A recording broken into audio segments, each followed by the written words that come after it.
నమస్కారం ప్రజలారా, నేను మీకు 2-3 రోజుల క్రితం చెప్పిన మా వైసీపీ పార్టీ వాళ్ళకు రాజధానితో అవసరం లేదురా, రాజధాని ఏం కూడు పెట్టదు మనకు, రాజధానిలో రాజధాని ఎందుకు అవసరం మాకు అని చెప్పి అయితే చెప్పడం అయితే జరిగిన.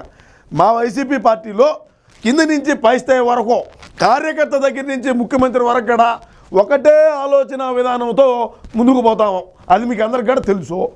ఇప్పుడు బిఎం మధుసూదన్ రెడ్డి అన్న మా శ్రీకాళహస్తి ఎమ్మెల్యే నేనేమి చెప్పినాను అదే చెప్తున్నాడు. కాపీ కొట్టాడా అనేది నేను ఆలోచన చేస్తున్నా. ఈయన ఏం మాట్లాడుతున్నాడో ఇందా ఒకసారి వినండి ప్రజలారా. అడగాలి కదా, రాజధాని కూడి పెట్టేస్తుందా? రాజధాని కూడి పెడతాది. నేను ఏం చెప్పినాడు అదే చెప్పినాడు మా అన్నగడ అంటే అర్థం చేసుకోండి. ఇంకా రాజధాని కూడి పెడుతుంది పెడతాదా? మళ్ళా ఒకసారి వినండి. అడగాలి కదా, రాజధాని కూడి పెట్టేస్తుందా? రాజధాని కూడి పెడుతుంది పెడతాదా?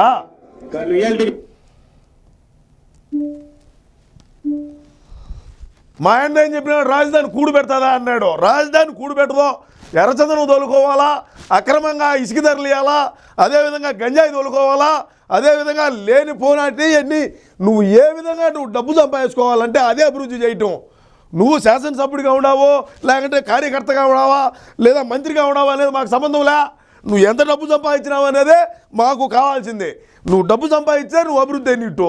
రాజధాని కట్టి మొక్కలో ఉడికి కావాలి. రాజధాని ఆడాంట్లో అమరావతిలో కట్టి మేము ఎప్పుడు రావాలా, కాళహస్తి నుంచి అమరావతికి పోవాలంటే అని మా ఓడి ఫీలింగు. ఇకనైనా సరే ప్రజలారా, మీరు ఏమి చేసినా కూడా మేము ఇదే కోణంలో ఉంటాము, మేము ఇదే ఆలోచన విధానంతో మేము ముందుకు పోతాము. మీరు మాకు ఉండేటువంటి అభివృద్ధి అంటే ఏంటంటే మేము అభివృద్ధి చెందటం అనేది మా లెక్కలో ఉంటుంది. నేను కార్యకర్తగా చెప్తున్నా, జగనన్నను అభిమానించే వ్యక్తిగా, పార్టీని ప్రేమించే వ్యక్తిగా నేను తెలియజేసుకుంటా ఉండా.